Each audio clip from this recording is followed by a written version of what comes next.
Xuddiki Kannavaroni futbolchi payti chempion bo'lgani uchun olib kelgandaymiz. Oltin to'p yutgani uchun. Lekin murabbiylik umuman boshqa narsa.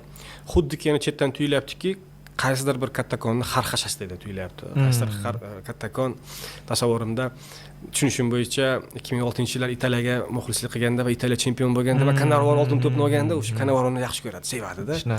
Va hozir u anaqa katta qarorlar chiqarish imkoni bo'lgani uchun lekin shu nazariya sal o'xshaydiganroq, chunki 2 oy oldin Cannavaro kelib ketgandi O'zbekistonga, xabaringiz bo'lsa. Ketgandi va futbol o'ynagandi.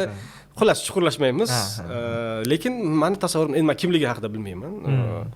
Bu har xil darajadagi shaxslar bo'lishi mumkin, lekin aniq juda katta darajadagi shaxs.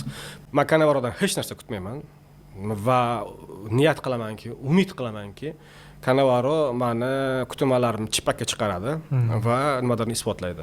Agar bu rost bo'lsa, men hali ham oxirgi